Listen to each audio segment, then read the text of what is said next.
ସମସ୍ତଙ୍କୁ ଶୁଭ ସକାଳ ନମସ୍କାର। ଦେଖନ୍ତୁ ଚାମ୍ବାଲି ଗ୍ରାମ ପଞ୍ଚାୟତର ଗତ ଥର 16 ମେ 2025 ଯୋଉ ଆଉ ପେନାପୁସି ୱାର୍ଡର ଯୋଉ ଭାଇ କରେଣ୍ଟ ବିଦ୍ୟୁତ ଫୋର୍ସରେ ଯୋଉ ଛେଳି ଚଢ଼େଇବାକୁ ଯାଇଥିଲେ ସେତେବେଳକୁ ଯୋଉ ମୃତ୍ୟୁବରଣ କରିଥିଲେ ସେ ଉପରେ ଯୋଉ ସରକାରଙ୍କୁ ନିବେଦନ କରାଯାଇଥିଲା ଏବଂ ଦରଖାସ୍ତ ମଧ୍ୟ ଦିଆଯାଇଥିଲା ସେଇଟା ବର୍ତ୍ତମାନ ସଫଳ ହୋଇଛି। କଲେକ୍ଟର ତାଙ୍କୁ ଅର୍ଡର କରିଛନ୍ତି ଆଉ ଯୋଉଠିକି ବିଦ୍ୟୁତ ଟ୍ରାନ୍ସଫର୍ମ ବସିଛି ସେ ଟ୍ରାନ୍ସଫର୍ମରେ ଯୋଉ ବର୍ତ୍ତମାନ ସରକାରଙ୍କ ନିର୍ଦ୍ଦେଶ କ୍ରମେ ବାଉଣ୍ଡ୍ରି ତିଆରି ଚାଲିଛି ଦେଖନ୍ତୁ।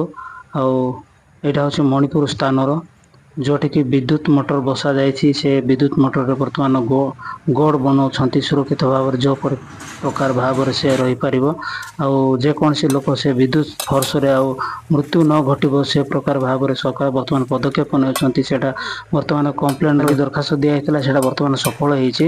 ଆଉ ଦେଖନ୍ତୁ ଏଇଟା ମଣିପୁର ସ୍ଥାନର ଆଉ ଯୋଉଠିକି ଆଉ ଗଲା ଥର ଯୋଉ ମୃତ୍ୟୁବରଣ କରିଥିଲେ ସେଇ ସ୍ଥାନ